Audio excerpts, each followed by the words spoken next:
Well, in keeping what I attempted to do in the other two lectures during our conference here, is I wanted to start out the introduction for our lecturer this evening by providing what I hope were some insightful quotes to the man this lecture is named after, Karl Terzaghi. And I only have three, but they're a little lengthy. He said, "Any attempt to stop settlement without making the proposed preliminary investigation would be an irresponsible gamble. Since I have witnessed many gambles of this kind, I can state from personal experience that the savings associated with inadequate preliminary investigations are entirely out of proportion to the financial risk." You know, that was how many years before ASFE was established and they started doing risk evaluations and managing our risks? Another one, he says this, "I produced my theories and made my experiments for the purpose of establishing an aid in forming a correct opinion, and I realized with dismay that they are still considered by the majority as a substitute for common sense and experience." That's where engineering judgment comes into play. And of course, I always try to leave my favorite to the last, and here we go.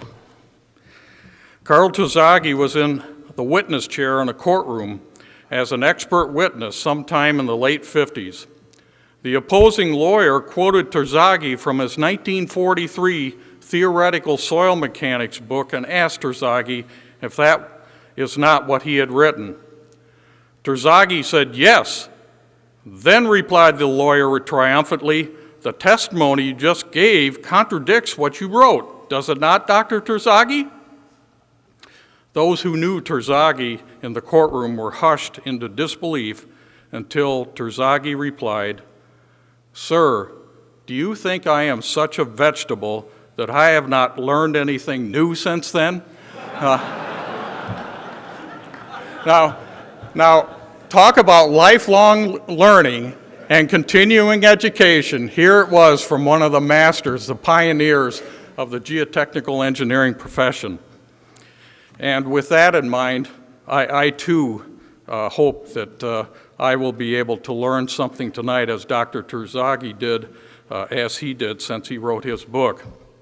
Well, it's a pleasure to participate in this prestigious and scholarly Terzaghi Lecture this evening.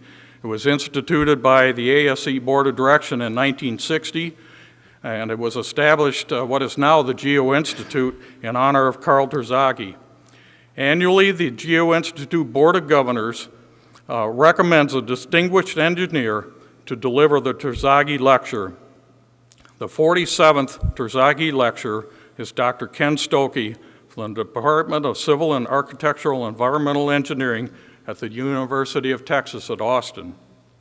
Our speaker tonight certainly has shown the expertise, innovation, and commitment consistent with the example set by Karl Terzaghi and the other distinguished recipients of this renowned lectureship. Dr. Stokoe received his bachelor's, master's, and PhD from the University of Michigan. And after receiving his degrees, Dr. Stokoe was an assistant professor at the University of Massachusetts from January 1972 to August of 1973, and then he moved on to the University of Texas at Austin. He's been there ever since, and now he is currently the Jenny C. and Milton T. Graves Chair of Engineering, and he's a position which he has held since January 2000. He is also a registered professional engineer in the state of Michigan. Dr. Stokoe has been working in the areas of in situ seismic measurements, laboratory measurements of dynamic material properties, the dynamic soil structure interaction for the past 40 years. He was instrumental in developing the crosshole seismic method for in situ shear wave velocity measurement to the method that now has been adopted as a standard by the American Society for Testing of Materials, and the method that is used by geotechnical engineering firms worldwide. He has also developed the resonant column and torsional shear system, which is now used by many universities and private firms in in Europe, Asia, to evaluate dynamic material properties. In the past 35 years, Dr. Stokoe has conducted major research efforts in the areas of 1, seismic testing of pavements, runways, and geotechnical systems, 2, the laboratory evaluation of soil stiffness under cyclic and dynamic loading conditions.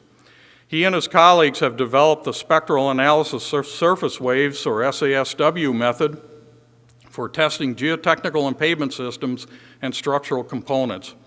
Dr. Stokoe has conducted major field studies using SASW method to investigate earth dams for the U.S. Bureau of Reclamation, the Icelandic government, and the Delft Geotechnical Laboratories. He's also looked at debris slides for the U.S. Geological Survey and the Italian government, and thirdly, granular soils that liquefied during previous earthquakes with support from the U.S. Geological Survey and the U.S. National Science Foundation. Dr. Stokoe has also adapted the SASW method for testing structural elements made of reinforced concrete to evaluate damage, concrete slabs and pavements to evaluate the material during curing, or in forensic studies, and asphaltic pavements to monitor changes with temperature, trafficking, and repairs. He has been awarded a patent for in situ testing with surface seismic waves of materials having properties that change with time. The laboratory studies with which Dr. Stokoe has been involved can be divided into 2 groups. First, has dealt with the use of the resonant column and torsional shear equipment to evaluate the linear and nonlinear shear modulus and material damping of soils. The second group of laboratory studies in which Dr. Stokoe has been involved has dealt with actually loading specimens either with transient pulses or continuous cycling for measurement of Young's, resilient, and constrained moduli. Over the past 9 years, Dr. Stokoe has spent a significant amount of time on an important academic project. He received, along with Professor Rathje and Professor Wilson, a $3 million NSF grant in the Network for Earthquake Engineering Simulation Program. This project involved developing large-scale mobile field equipment for dynamic loading of geotechnical systems, foundations, and structures. The equipment, which is having a substantial impact on the geotechnical earthquake engineering community in the United States, has already been used by a total of 18 universities, governmental researchers, and private firms around the U.S. Dr. Stokoe has been one of the leaders using this equipment to develop the new testing methods to evaluate soil nonlinearity and liquefaction directly in the field. He is also instrumental in developing the equipment to evaluate stiffness profiles over depths of 1,000 to 3,000 feet and over areas of 700 square miles. Dr. Stokoe is a member of many professional organizations and has numerous awards to his credit, including the H. Bolton Seed Medal that he received last fall, and he was elected to the National Academy of Engineering for advancing the knowledge and procedures in field and laboratory dynamic characterization of geotechnical materials in 1997. So with this in mind, I'd like to ask Dr. Stokoe to please join me at the podium.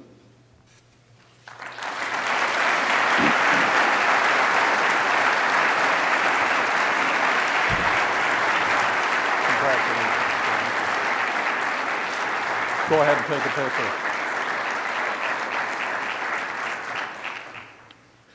Dr. Stokoe, for your significant contributions in the development and use of in situ seismic measurements, laboratory measurements of dynamic material properties, and dynamic soil structure interaction to the geotechnical, pavement, and earthquake engineering community that have influenced the state of practice in geotechnical engineering, I am pleased to give you this award. So again, let's thank Dr. Stokoe for his great contribution to the profession.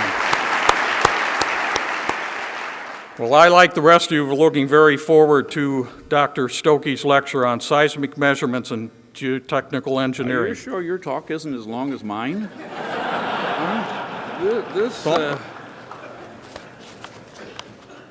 I did exactly what you did. I cut back. Congratulations again. Thank you. Oh my goodness. there sure are a lot of people out there. This is a very nice opportunity for me. And, you know, don't believe all those things you heard, or if you do want to believe them, there are a bunch of graduate students sitting out there that did them. So, you know how faculty just take credit for many, many ideas that the graduate students present you. It's my great pleasure to be here to give this Terzaghi Lecture. I hope there are a few things in it that will be of interest to you, and that there'll be one or two things that you might take with you. The title is Seismic Measurements and Geotechnical Engineering. That's extremely broad in terms of seismic measurements, and it'll have to be honed down here a bit. So I'd like to focus on characterizing linear and nonlinear stiffnesses of soil and rock in the field. That will be the thrust. I think Larry said I could have 62 to 65 minutes, so if you've got your watches, you can check to see how I do. I'll try to keep it in that time. And Sandra Houston, you can't leave before it's over, no matter what you ask. Okay, so here's a little brief background, discuss the state of practice, which is variable. Show applications, just a couple to try to give you a sense. Easy to just talk about what hopefully is coming in the future. Next generation test methods, few future directions, couple concluding remarks, and a couple thank yous. And I'd like to start with the first thank you right now, and I want to thank the Board of Governors and others who had a hand in allowing me to get this award. It's wonderful to be lucky and to have some folks that seem to like you on the board. And that's very fine with me, no problem. Okay, just a brief background. It won't be quite that brief, but let's see. To talk about seismic measurements, basically we're talking about imaging the Earth. And yes, geophysicists have done this before us and really started it. But I want to talk just about imaging with stress waves. We're communicating with audio waves, stress waves right now. It's a subset of geophysical measurements, so you can have electromagnetic, you can have resistivity and so forth. The thing that's always interested me the most in the stress wave measurements is that you're getting a mechanical property, the initial stiffness, the initial slope of the stress strain curve. And I've always been interested in that part. In fact, I never thought I would be a PhD, but Professor Richard came along and just sort of encouraged me to keep going. So that's why I'm up here today, I guess. But it was very interesting to me, and he had the people at the University of Michigan working in this area. In the field measurements, talk about traditional and advanced, and basically they're almost the same. It's just the traditional came first and the advanced got better electronics in them, to be truthful. One of the nice things about this is you can link field conditions with laboratory testing. And it's one of the few things we can do in geotechnical engineering that has this strong link between the two. And in the end, you're going to see how important that is, I hope. Laboratory testing, yes, we've done a lot of laboratory testing with stress waves now. So this is all stress waves in the field and in the lab. And the laboratory testing really allows you to do parametric studies. We'll just look a little bit at that. And better understand the material where you couldn't do those parametric studies until maybe quite recently. And, I would like to overview surface wave measurements a little bit because people are not used to that, I don't think. And so just give you a little background. It's a robust, I feel, non-intrusive seismic testing technique, and I'll always get to my medical joke about non-intrusive testing in a little bit. Okay. Yes, and I experienced it not too long ago. We won't go into these details. Can we erase that from the tape later on, you know, when we are going here? Oh, and I promised Professor Olson I'd be serious. So I don't know where Roy is, but I've already lost it. Yeah, okay. He's out there. I'll be reprimanded tomorrow. Okay, traditional roles that you get in geotechnical engineering. Field and laboratory measurements. Now, we're geotechnical engineers, so we're always going to drill some boreholes. So this isn't seismic testing, but we would like a material profile at least some of the time. It's in the general site, a couple of those. I don't mean that we'd go without doing that. In the field, we typically make small strain measurements, and that's called the linear range. And here are real data from a site. in California, but that's looking at the shear wave velocity, and I apologize, I haven't defined shear waves yet, but we're collecting this shear wave velocity in the field, and we're collecting this compression wave velocity. They don't have the same scales. This is faster than that, but you see here that pretty soon we hit the water table, and now we no longer are really measuring the soil skeleton. So we need shear waves, and that's what the geophysics community didn't put a lot of emphasis on.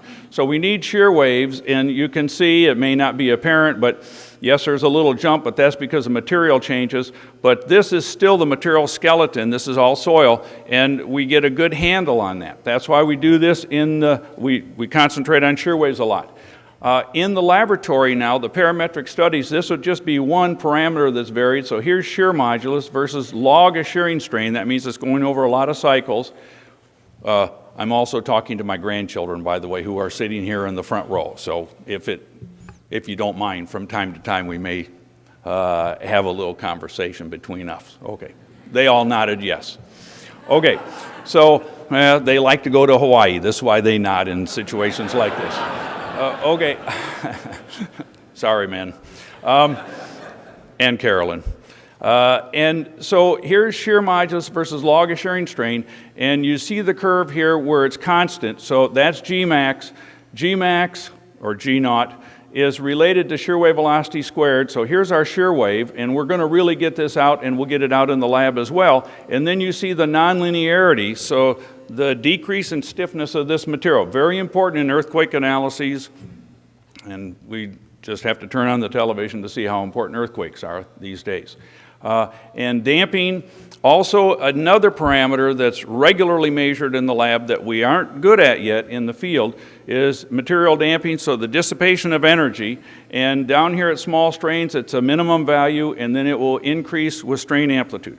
So these are the traditional roles of field and lab. Okay, in the field, the seismic test, basically you're going to try to put energy of a known type and watch it, monitor its propagation past various measurement points.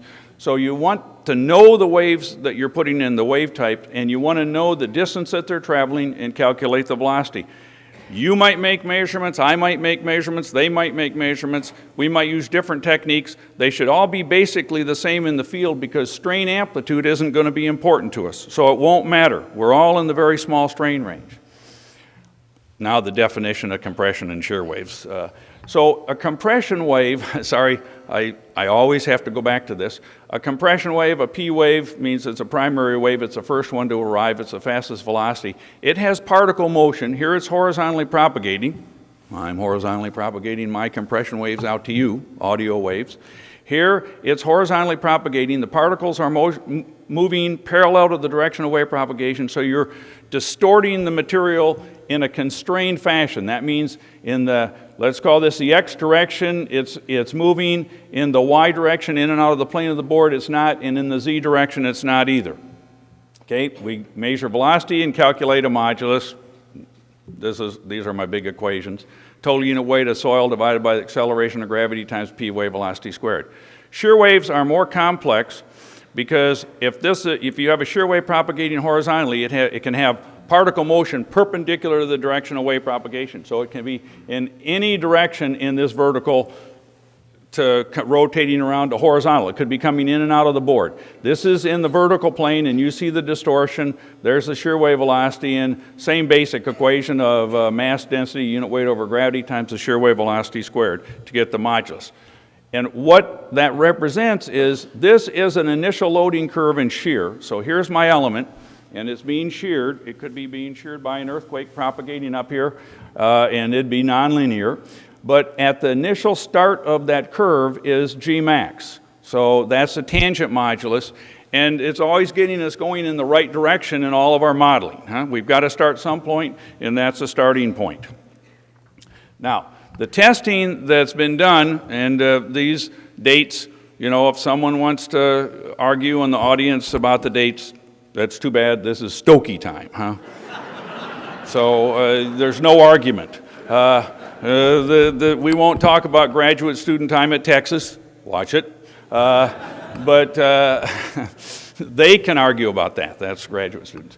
Okay, here's a cross-hole test. So we drill 2 or 3 holes in, impart energy, watch it propagate horizontally across. This was done in the 70s when it really took hold.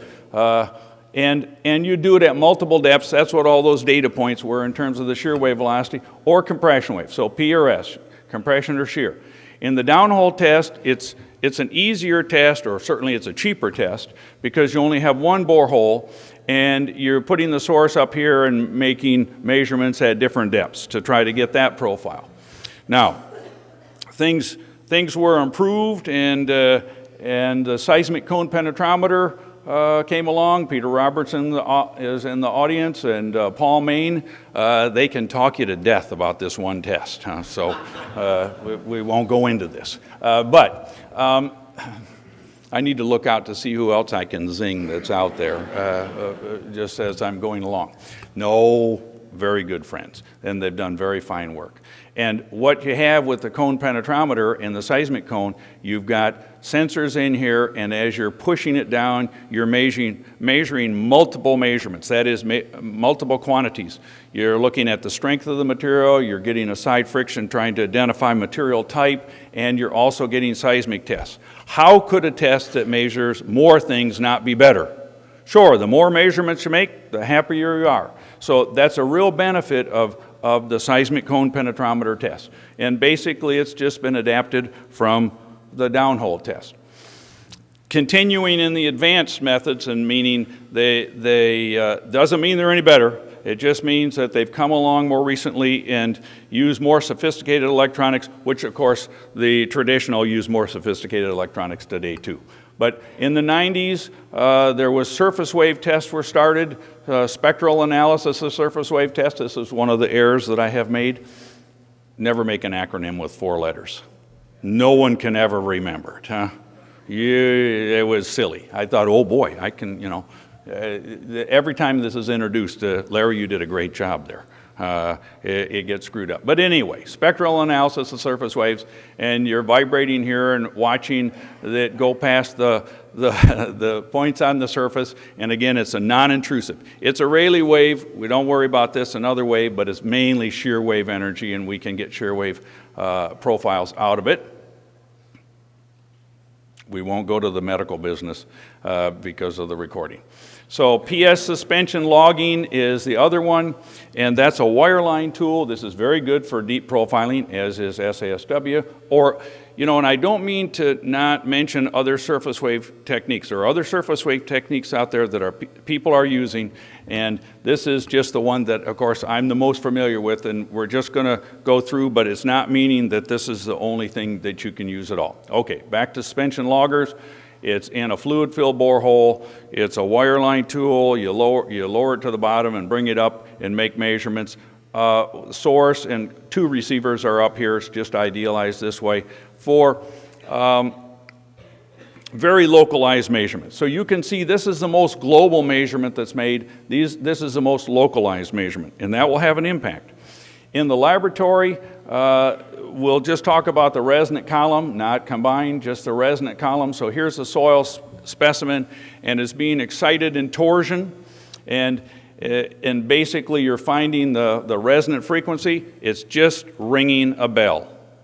It's just like ringing a bell, but a bell has a whole suite of frequencies associated with it. You don't want that. You want one frequency, and that's a resonant frequency, and you can calculate it. It has a stress wave basically going up and down, doing constructive interference, and getting maximum motion out. But stress wave measurements in the lab, stress wave measurements in the field.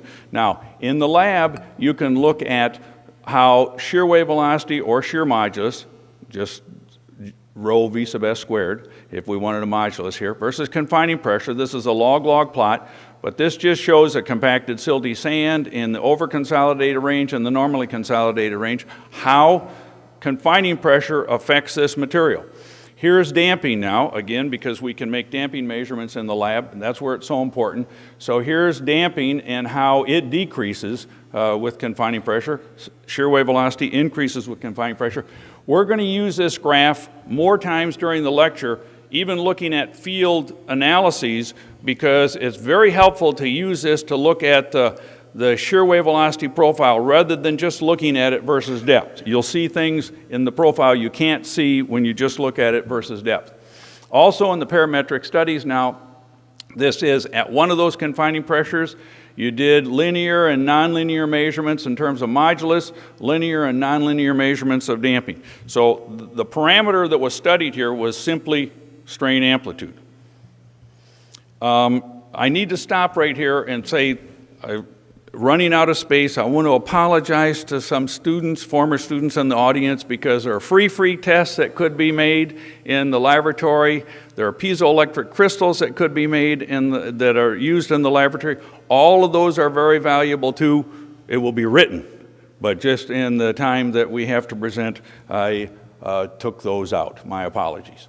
This just shows you in terms of how the field testing and the laboratory testing have been integrated into geotechnical engineering, so utilized. In the 60s, it was basically geophysicists doing the work. And as the civil engineers got involved, then I think they could speak the language, sorry, and I should say geotechnical, but civil engineers, the geotechnical engineers could speak the language of what the other geotechnical engineers wanted, so it started to grow. And you see the traditional testing, and then the advanced started out here with the seismic cone and continued on. And a lot of this type of testing is done today. In the laboratory, it hasn't grown near as much, but this is Professor Richard and his colleagues at that time. I think mainly I would say Hardin and Hall to start out with, developing small strain resonant columns, and then with Drenovich coming along and so forth, and Hardin going to the next level, they took that. Then there was advanced testing in terms of improvements made in these piezoelectric transducers and so forth. So you'll see a lot of use, and the free tests are particularly good, free resonant column tests are particularly good for rock. Okay, the last thing in the brief background. The spectral analysis of surface waves, so that's what the SASW is here, and just a generalized field setup. So here's a source. In this case, you can have passive sources or active sources. SASW is an active source method. And here is the source loading vertically. The wave is running across, going past receivers. There's some analyzer these days that get to be awful small. It's really easy to take them into the field, but you have to have a thick wallet, of course, but it's easy to take them into the field. And what we're doing is we're watching a Rayleigh wave. It's a surface wave. Compression and shear waves are body waves. They go everywhere into the body. Surface waves just exist because there's that surface boundary there, at least the Rayleigh wave type that we're talking about. There are all kinds of waves. But the Rayleigh wave that we're talking about is going along this solid air boundary, typically, theoretically, vacuum, it doesn't matter. But this is one wave that's a stress zone. So that's where the wave is sampling. That's the material the wave sees that has this wavelength. I'll show you wavelength in a minute. But, and that wavelength is, that's a high frequency wave. I was thrown out of the choir, so don't worry. Okay, but that's a high frequency wave. As you get to, okay, this is a lower frequency wave. Longer wavelength, it stresses more. So in this profile, we might have 200, 400, 1,000 waves. And they would be all different wavelengths. So you get what's called a field dispersion curve. And you can analyze that. We'll see that in a moment. To do this, you pick a common center line typically, and you set up some sensors, and you go bigger and bigger and bigger. And that allows you to go deeper and deeper. And basically, you make a pyramid in the ground, so to speak, where you're sampling up here, right near the surface with close spacings, then you get down a little ways and still down further. Why can't you just have one receiver spacing? Because you won't get real high frequency waves to propagate 500 feet.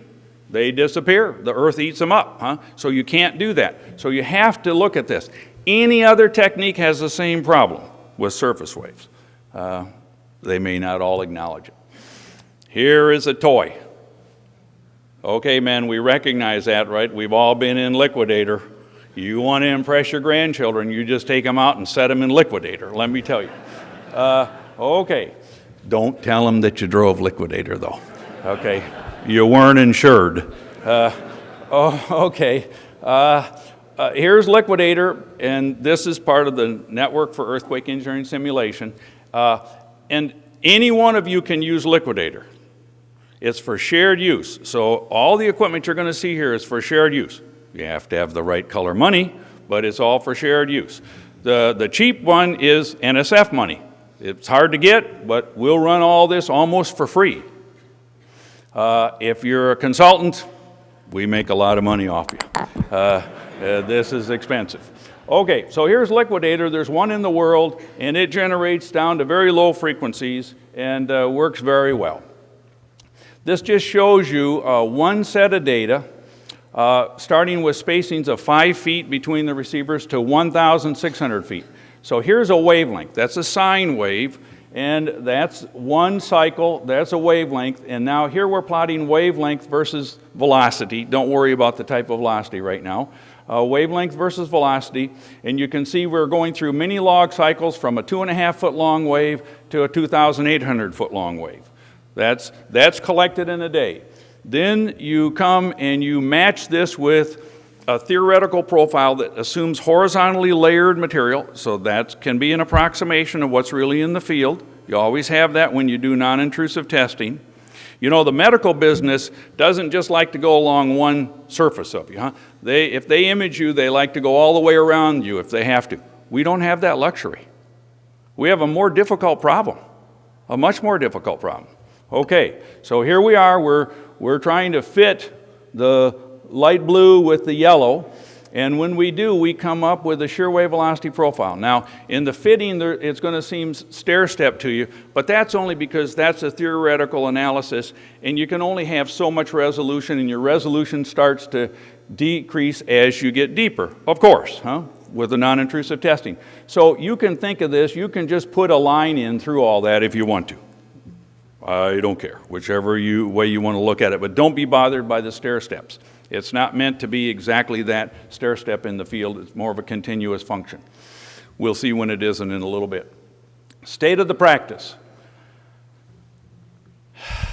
I need to take a deep breath. Okay, it's not so good in some cases. All right, the seismic method or combination of methods that you use depends upon several things. The geologic profile, you know, if you have soft materials, maybe you can use the cone quite easily. If you have alluvium with boulders, you can't.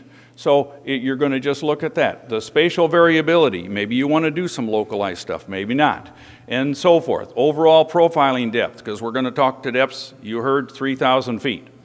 Area of the investigation, we might be, you know, hundreds of meters by hundreds of meters to and I'll flip-flop here, to 10 miles by 20 miles. So I'll be doing things like that. The sampling volume and the critical level of the facilities, nuclear power plants.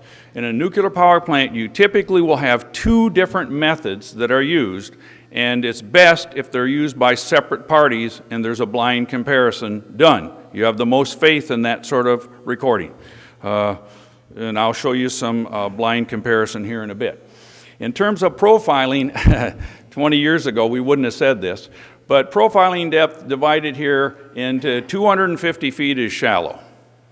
250 to 750 feet intermediate, greater than 750 feet deep. That's what I'd like to consider. That's what we see going on out there. Shallow seismic testing, of course, is where the bulk of all the measurements are made. And when you talk about shallow seismic testing, the state of the practice ranges. It's really, I hope that some of the testing that's done is never tested, because you'll get poor, but you'll get very good. You have practitioners that know what they're doing, and you have practitioners that buy the equipment that don't know what they're doing. And unless you are an educated client, you buy it anyway. And yes, okay. You've heard it. There are many seismic methods, as you can tell, more than there's a seismic flat plate dilatometer and so forth and so on. And the number of practitioners is growing, that's good and that's bad. The number of educated practitioners is growing, that's good. The number of uneducated practitioners is growing, that's bad. And we see that. Okay. Comparison, so what I want to do is, and you can say thank you on this slide, we'll talk about the waste handling building at Yucca Mountain. This was left out to speed up the talk. But this is good. There are 3 seismic tests at the Yucca Mountain area, and maybe you know the Yucca Mountain. It's the first permanent geologic repository for high-level radioactive waste that's been designated by Congress to be open to filling with waste in 1998. We started to work out there in 1999 and worked for about 11 years. And now you know it's a football in Congress. By law, it was supposed to be open. Congress passed the law. By law, it was supposed to be open in 1998. We can erase that part of the tape too, can't we? Okay. So, okay, we'll look at this. The key here is it's not a big area, 1,000 feet by 1,400 feet or something. It's alluvium over faulted tuffs. That makes it more difficult because of the faulting. So here is Nevada. Here's the Nevada test site. Barbara, you can correct me if I say something wrong here. And there's the Yucca Mountain. Ellis Air Force Base is here. It's right on the western edge of the Nevada test site. Here is Yucca Mountain. That's the crest of Yucca Mountain, Nellis Air Force Base, Nevada test site. You'll see later some testing in this emplacement area, so all those lines are the future emplacement area. Here is the waste handling building area initially, and it got moved over here, but we're talking about this testing. And of course, they have some exploratory tunnels under the mountain and have done an excellent job of exploring the material. We'll talk about 12 common borehole sites. So this is a blind comparison between 3 methods, and it'll show you the state of the art today. And we'll look at some data from this borehole to start out with, but there are 12 boreholes in the dark blue, and then there are 12 SASW lines close to the boreholes. The testing that was done there is suspension logging, so PS logger, downhole test, and SASW, all done by different groups, all given in and then compared. So here is that one borehole that I mentioned, and the alluvium is quite thin there, and it thickens as you move away to the east in that drawing. But what you see, it's all relative to downhole because seismologists like the downhole best. So many times it's a seismological group that I might be chatting with. And so here's a green, and there's SASW, that's the yellow, huh? And then we come over here, here's the same comparison, the downhole, and there's a suspension logger. And when I first started, Professor Woods, Professor Richard, and I mean, when we'd be having this sort of data, the first question that would be asked if you showed some data like this is, who's right? There's no, oh no, they're all right. No, no, no, no. There's one right answer. That's not true. But at that point, I just said yes because I couldn't defend it, didn't have enough background. But I think all those numbers are right. This is why. So let's take a look. This is just going to be an example. So here is SASW, and we'll just look at 2 depths. So a 50-foot spacing generally allows us to see down about 50 feet with accuracy. 100-foot spacing, then we're looking down here. Remember I said you had to be real close up near the surface to get the near-surface stuff. So these are deeper, and of course it would all be put together, but this would just give you an idea on how these measurements are in the general area or volume of material that's covered.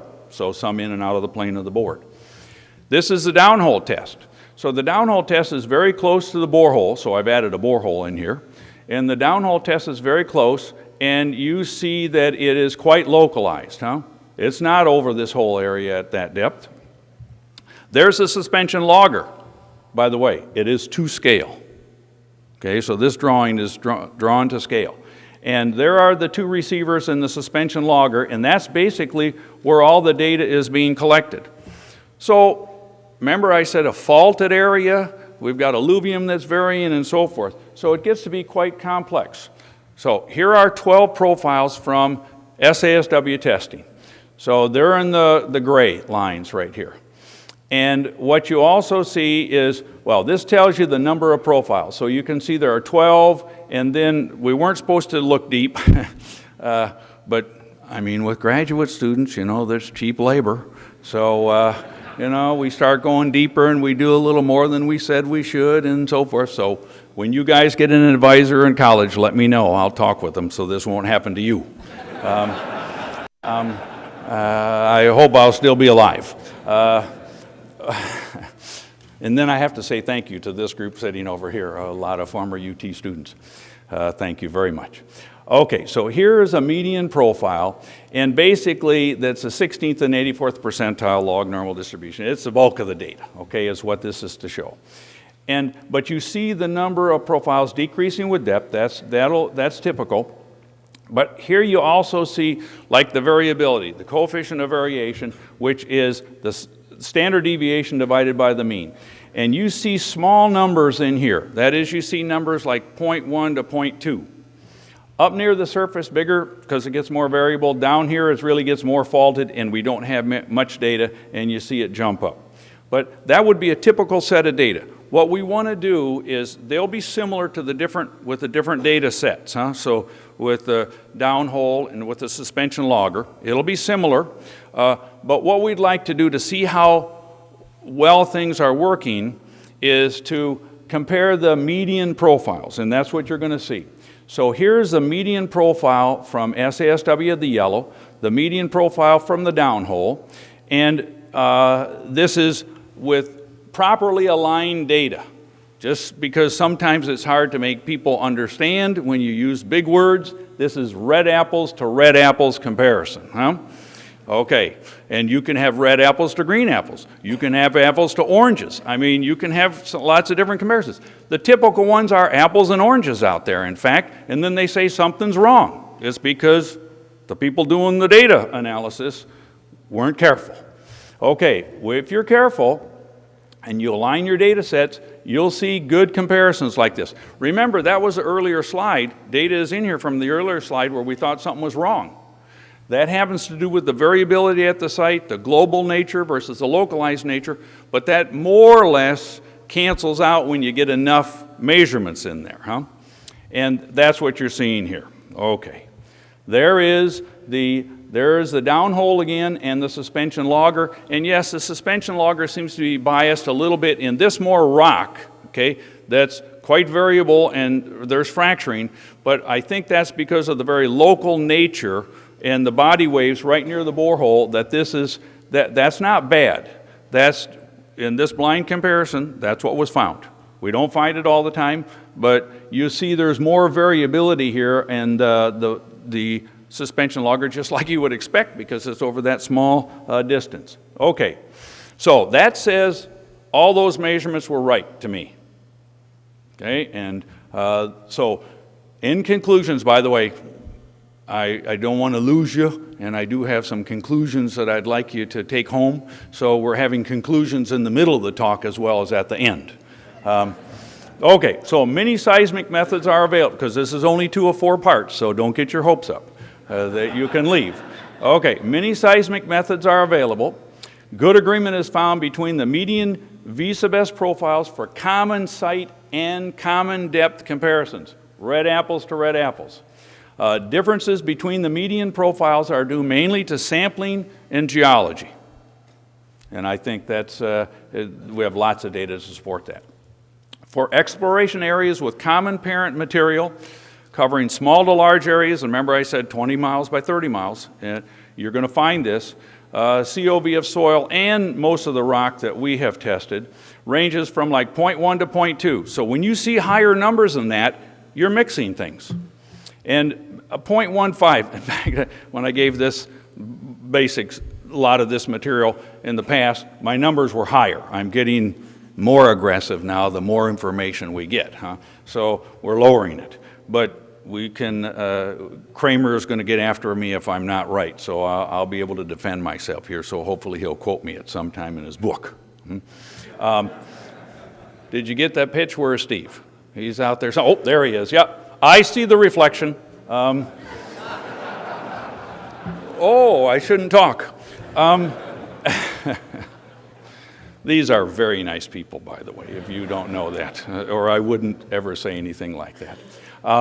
Okay, so we have these nice small numbers, in fact, and you see things increasing a lot at the near the surface. I'm sorry, Professor Olson, I'll shape up. Okay, that's the first half.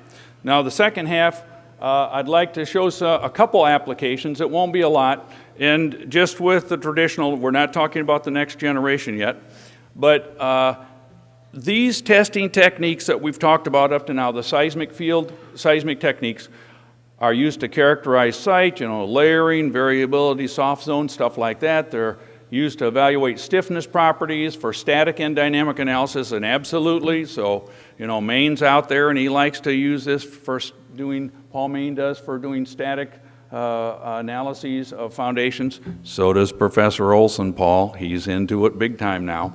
So there's a lot done in static. You won't see any from me right now. Just there's not time. And dynamic analyses. Material type, quality, cementation. I'll show you some things on that.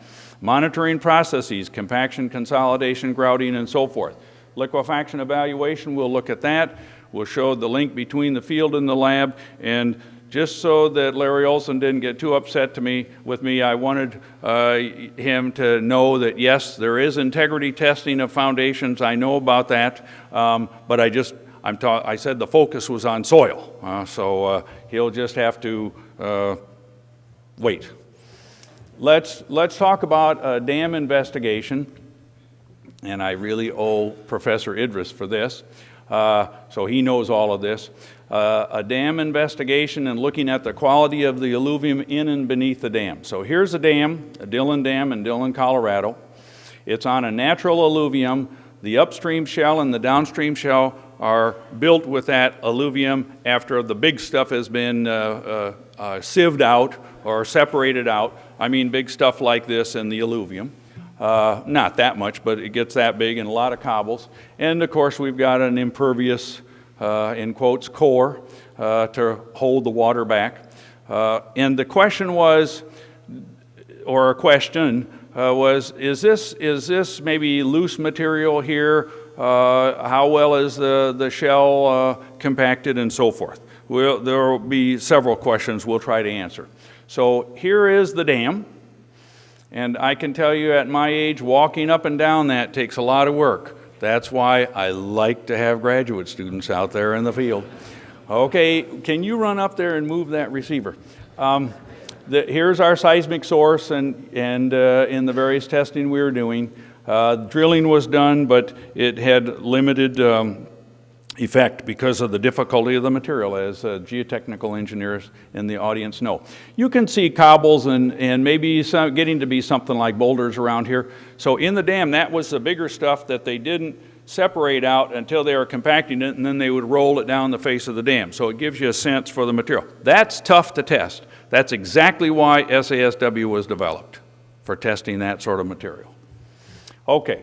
So here are locations. There's the downstream face. In the downstream area, so that's a profile, in other words. So in this area, we did some profiles. Here right along the toe road, some more, right at the toe, and then a couple on the face. So Professor Ricks will bear with me. I'm going to just show them drawn in that direction on the face of the dam. And here are the measurements in the natural alluvium. So the natural alluvium now. And so again, we have, in this case, the mean and the median aren't going to be much different. It sort of depends on the audience that we're presenting to, geotechnical engineers versus seismologists. And the plus or minus sigma, that's that dotted zone. And if you look here now, the COV, the coefficient of variation, you can see that this number averages from 6 to 50 feet, 0.08.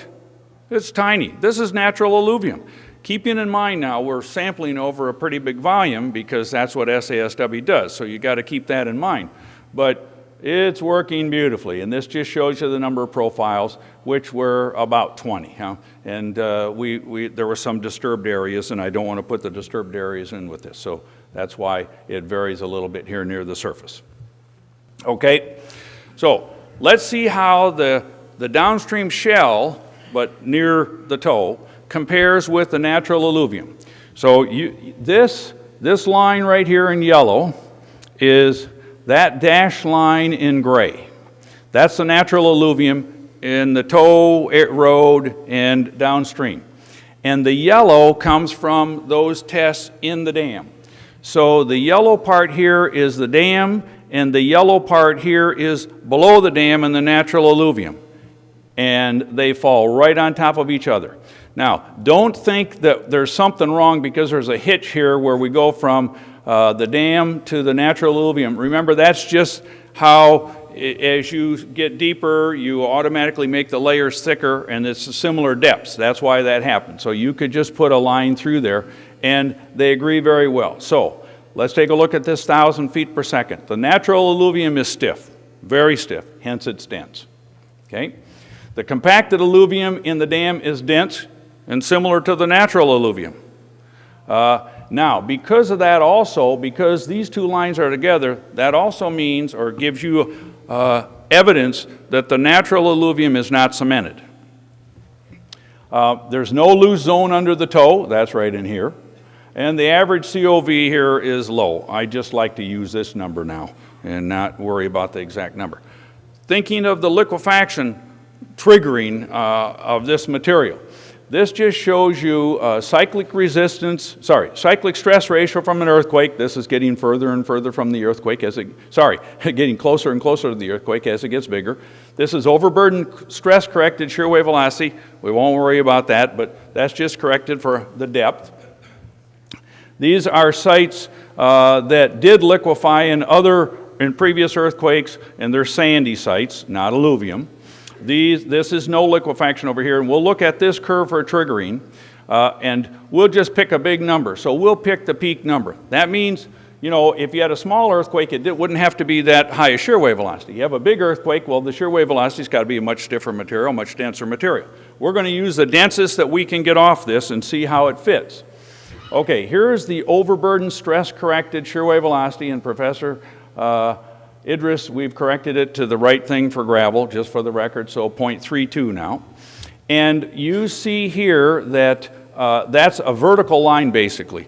A vertical line in stress-correcting the material means it's the same material all the way down.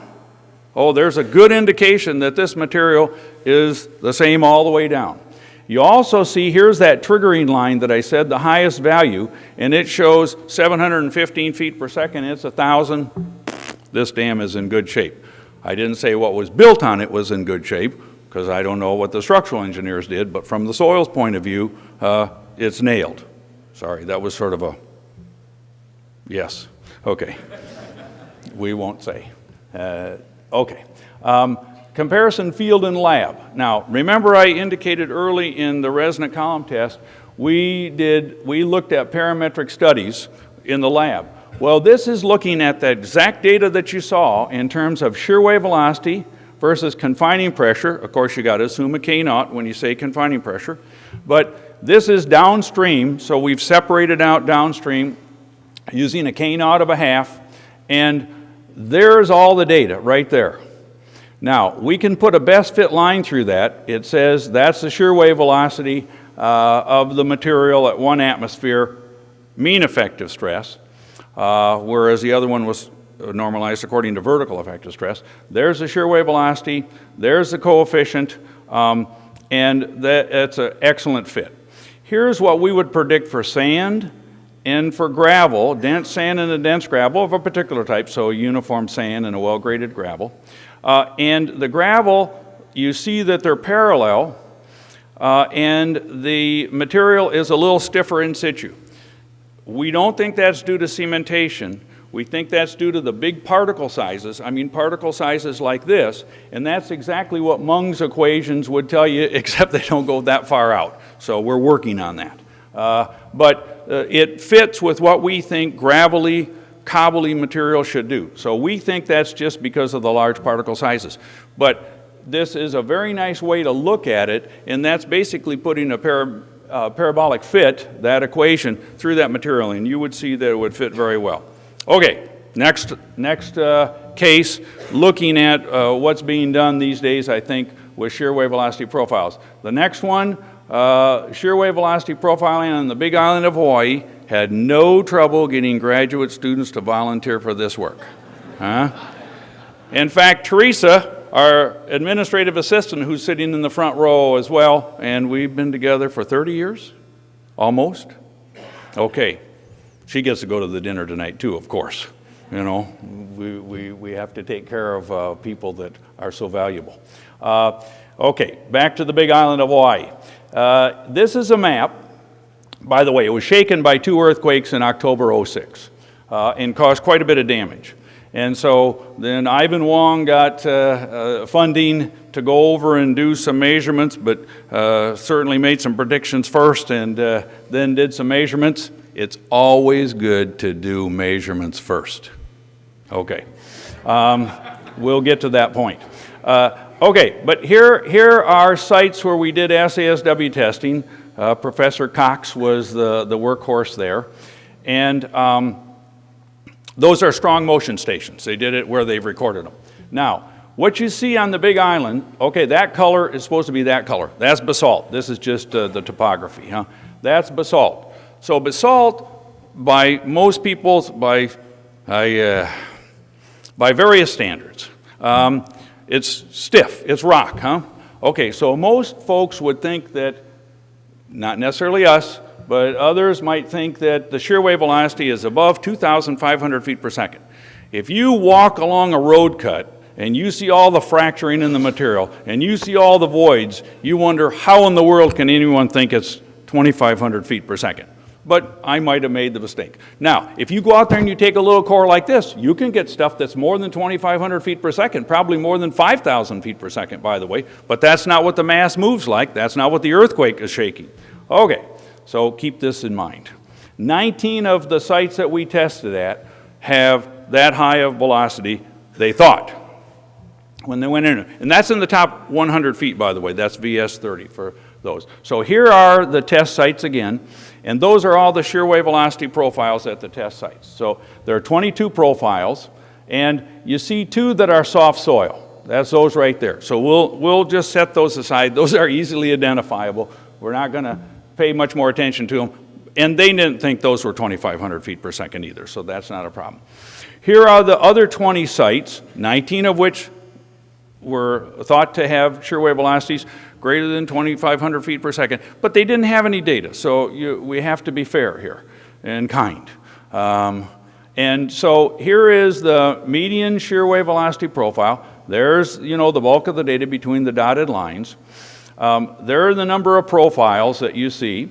The testing went from 100 feet sometimes, difficulty at the site, maybe the complexity of the site sometimes. You didn't have the lateral space at the site to get longer lines, but it went down to about 300, maybe a touch more. So the surprise here is that there are low values of shear wave velocity. Remember, so these, anything that was yellow there is a NEHRP class, was a NEHRP class B. That's 2,500 to 5,000 feet per second for the average shear wave velocity in the top 100 feet. Now, what you see here is 2,500. There's 100 feet. Nothing is that site. And 5,000 is not on the scale. You know, but that doesn't mean they thought it was 5,000. But it's just not even there. Okay, so it was surprising to see how low the shear wave velocity. And of course, you know, when you do that for others and you deal with seismologists, who do you think they blame? Well, the damn geotechnical engineers don't know what they're doing. This is 5,000 feet, you know, 2,500 feet per second or more. No, they have faith in us now, but that used to be the case. Okay, so I must say, here, as far as most people are concerned, we're done. Oh, no, not even close. Boy, does that look interesting, doesn't it? I mean, I love spaghetti, and I bet you I can get some good stuff out of that. Let's see. So, we need a template. We need a template to try to figure out what the different velocities mean. And here's the template. It really starts out with the dense gravel. This is the same dense gravel we were talking about before. Here we are. Now we have a little different exponent. Don't worry about a hundredth here. But this is our curve for dense gravel. There's our curve for dense sand. And then we took a little artistic freedom here. Jackson, so I like being an artist from time to time too. And what you see here is 2,200 feet per second to 100 feet, and then 2,500 feet below, 2,500 feet per second below, that's unweathered basalt. So here are, in all of that hodgepodge of profiles, here are the shear wave velocity profiles associated with a little artistic freedom here, that are associated with the stiffest material. Now, it's just out of part of the profile, and in fact, you see that there are no more than 10 of these. Really, 9 and 8 are the bulk of the ones that have that stiffness in the profile. We're calling that unweathered basalt. Okay? By the way, take a look at that COV. In fact, we probably ought to go back, and you see that COV there is 0.25 over much of it, and it gets down lower, but that's because it is stiff stuff down at the bottom. Okay, so here we are. We've got a low COV. That makes us feel good, I can tell you, because we think that's true. Now, here is the weathered basalt. You see the gravel, and they may be coming together here. We're not going to worry about that. But this has a very different shape. If you did it log V sub S, log confining pressure, I took that out of the talk to save you sitting there too long listening to bad jokes. But, you know, this to us is meaningful. And that's weathered basalt. Again, a nice low COV, limited number. Again, that's only portions of each profile, and not even each profile, because we have 20. And then here is the stiff soil.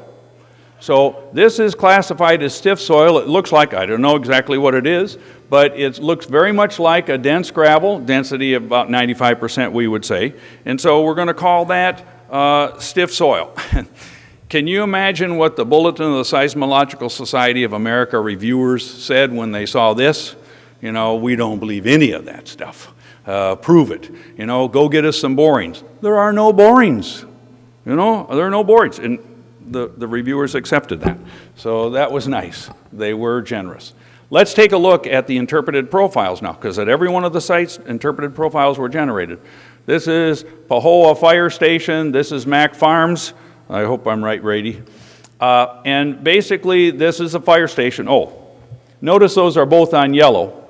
So at one time, those were both Site Class B in the NEHRP designation. Okay, so here's the fire station. It's got some, in the top few feet, we're going to ignore because it could be fill and all that sort of stuff. So here's stiff soil, weathered basalt, basalt. That's the interpreted geotechnical profile at that site. The NEHRP site class is C, not B. There are no B on the Big Island where we tested at least. And it's got 1,500 feet per second, not 2,500 feet per second. This is Mac Farms. Again, it was on basalt. There has 120 feet of stiff soil and then basalt, no weathered basalt. And you know, we could be making some mistakes there in terms of weathered basalt and stiff soil, but it's got a class D with about 1,100 feet per second. This is a big deal in terms of when you look at the earthquake response and how you would zone the island and so forth. So it was very beneficial to have it done. The next one is some deep profiling, and I think this is the last one. Just do Yucca Mountain, not Hanford, again, so we can get through this. But again, this is now the mountain. And remember I said along the ridge, we were going to go along the ridge, just so I don't have to show the slide again. Cox, what happened? I thought we took this slide out. You notice how I never take discredit here on these things. Okay, so let's go back to it. Here's where we're testing, right in here, no problem. Okay, so here is the shear wave velocity profile. Look at the variability near the surface. This is on tuffs right now, and they're fractured. Some are fractured near the surface, some are not fractured. That's what's doing all of that. And you see a very nice profile. Now you're starting to mix different materials down here too. Some welded tufts, some non-welded, and so forth. And that's how come the COV jumps up. But what I want to show you here are 8 or 9 profiles done on the top of the mountain, about 1 day each field testing, a few days office evaluations, down to 1,500 feet. You're not drilling any borings for the price of all those probably. Huh? Maybe one boring. I'm a good salesman too, so maybe 2 borings, I don't know. Okay, but we can do a whole lot more in this. And in fact, I'd like to leave you with the thought, this isn't the end of my talk, but I'd like to leave you with the thought that you should do like some of this non-intrusive seismic testing before you go do anything else. And it's almost impossible to get people to do that. I don't know why. Lewis, it's your job to get us doing that in the future. Okay. Let's talk about, just very briefly, the link between the field and the lab. So here is a La Cienega site. That's in Los Angeles. It's just a little, it's really stiff soil down there. It's 1,000 feet deep over California bedrock, which is quite crummy. And you see an upgoing shear wave from the earthquake and downgoing, and this is what the bedrock is doing at the peak motion, pretty much. So you see 0.02% strain, that's linear. And then up near the surface, I took a little freedom here. It's really not quite that big, but I like the factor of 10. And so this is really shearing much more. That's what happened during the 1994 Northridge earthquake. Huh? That's within plus or minus sigma. So I mean within that bounds of what happened at this site. The bridge didn't collapse, but the bridge was all broken, so it had to be torn down. Okay, I normally do this in steps to make it a little quiz, but there are too many senior people here relative to me that I didn't think any quiz was appropriate. So here's the whole answer. Here's soil, and here's a lab test. This is real. This is a real lab. You just don't see the data here, just so we can compare the curve. This is real lab data from about 700 feet, a push tubed, so this is expensive. And there's the field from 700 feet, okay? And you see the difference in Gmax is a factor of 2. So what do you use in your earthquake analysis? You take the traditional, the normal way of handling it now is this nonlinear curve, because by the way, at that depth it doesn't go too nonlinear. It's about out here during the earthquake. But you take the small strain field number, you divide it by the small strain lab number, that turns out to be a factor of 2. You take this curve and multiply it by 2, and there's the curve you use in your analysis. In dynamic analyses, when you're trying to predict movements, you can't use a factor of safety until you get the displacement, and then you figure out if it's bad or good, huh? So you can't take this, you know, maybe we might be real conservative in a statics problem, and I divide it by 2 just to make it easier, and I put the curve down there. You're doomed, huh? That won't solve it. Now, you know how you can succeed if you do that? Die before the earthquake occurs, huh? That's the only way you'll be safe. Okay, in typical rock, huh? So that was soil. In typical rock, here's the lab curve because you're testing the real good core. That's the only thing you can test. So it's biased towards the good material. Here's the field measurement. Very important, huh? Much less than the lab. So we adjust the same way we adjust this down. Now, to be honest, normally in rock, you're not going to get any large strains or any much nonlinearity. So you can probably just live with the field measurement because this is about where the earthquake would be, but it depends. You know, it always depends. Does that mean just a few minutes left? Oh, my daughter is telling me I've gone over already. It's just like at home, at the kitchen table. Okay, thank you.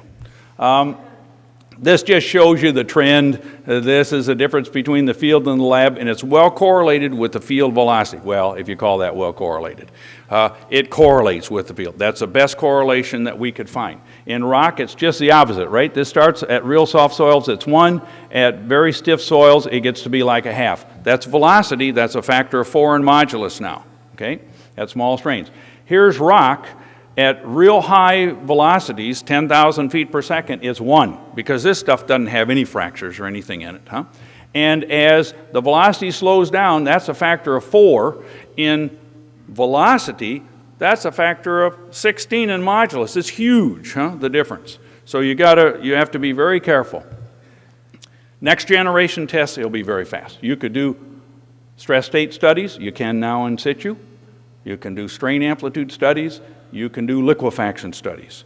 And what you see here are some testing, surface footing with an embedded array and shaking and watching the wave go down. This is with a small deep foundation. It's really a prototype. It hasn't been that big that has been used, but that can be done.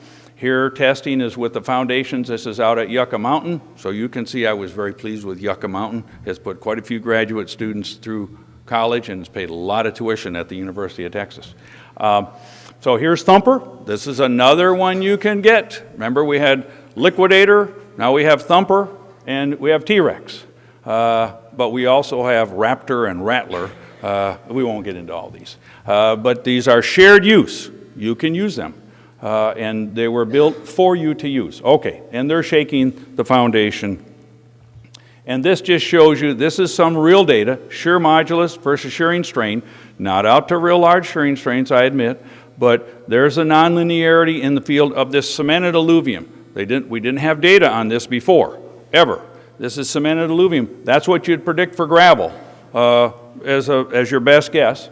And this is the G over G max log gamma, and you can see the difference in the curve. So it is important to do this from time to time. Now, because sometimes I get practicing engineers upset. Well, I don't want to do that. We're not intending for you to do that.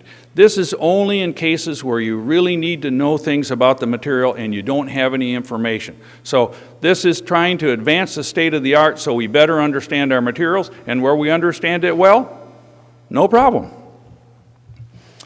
Here is, that was Park and Curtulis. Here is the Trisum with other instigator Cox and work that he's done on liquefaction. So here's an array in a liquefiable layer, and T-Rex is on the surface shaking. And here's just some data. This is from the wildlife array that Professor Youd initiated in Imperial Valley of California. And you see this is excess pore water pressure generation versus shearing strain. And you can see cycling here, no pore water pressure, no pore water pressure, no more pore water pressure, and then it starts to take off. So you initiated the development of pore water pressure. We didn't liquefy it, you're right, it was too far down, and Professor Cox had the right thing in mind, and his supervising professor, whoever he was, had him put the array too deep. So the supervising professor screwed up here. But you can see, 10 cycles, 20 cycles, 50, and so forth. However, Vucetic and Dobry, for this exact same site, generated a model a long time ago. So probably 83, 84, 85, huh? And there's their model. I don't know if you can see it very well, but man, that's a wonderful fit. In fact, I think that Professor Cox just made it fit to make sure he could graduate. I don't know if that's... No, that's not true. That's fabulous data, and we want more fabulous data like that. Next generation, very quickly, almost done. Full waveform analyses need to be done. That's where you match all the wiggles. That is going to get you damping, all kinds of layering, anomalies, all kinds of things out. This is underway right now, so in the future. Developing techniques to identify soil types, absolutely. I'll give you one for instance. If you could measure how the in situ damping changes with frequency, you could identify soil types. So we're out there to get the cone penetrometer and identifying soil types.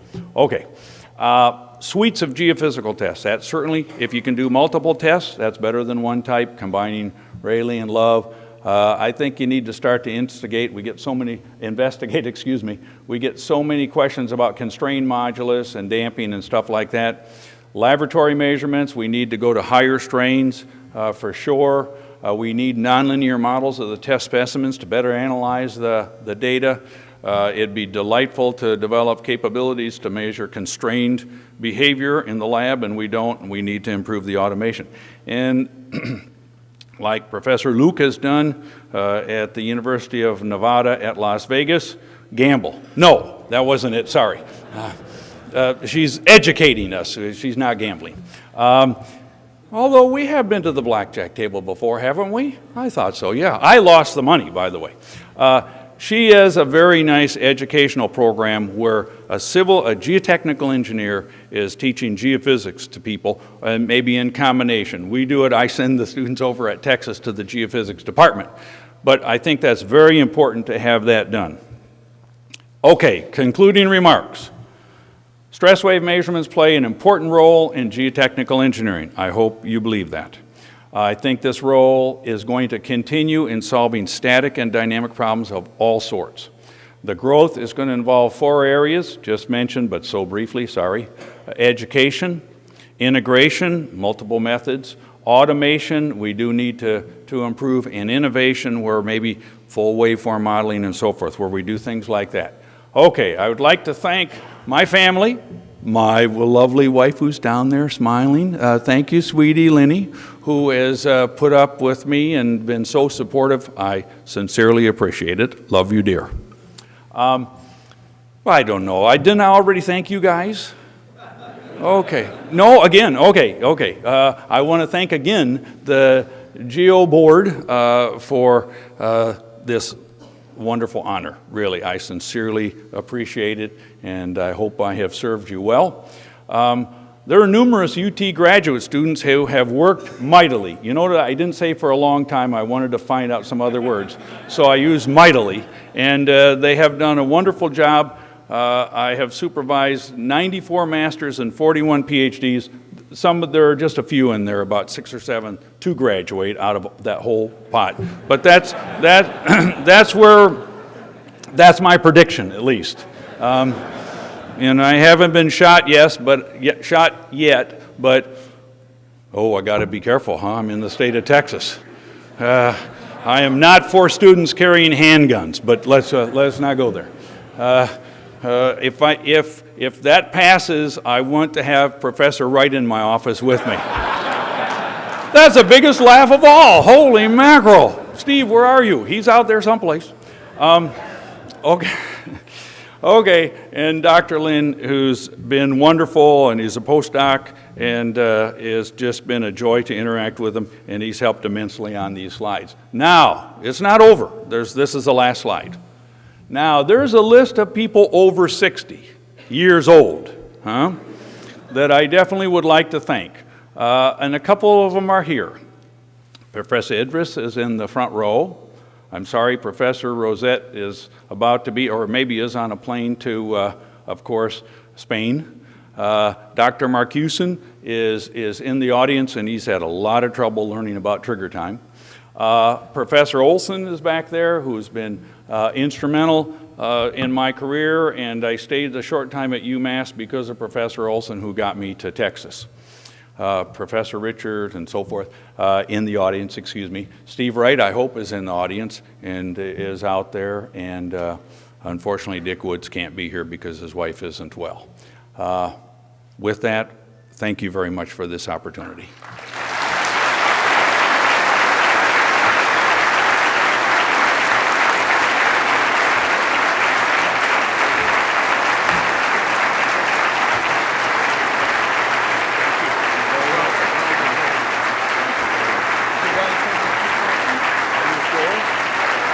Absolutely.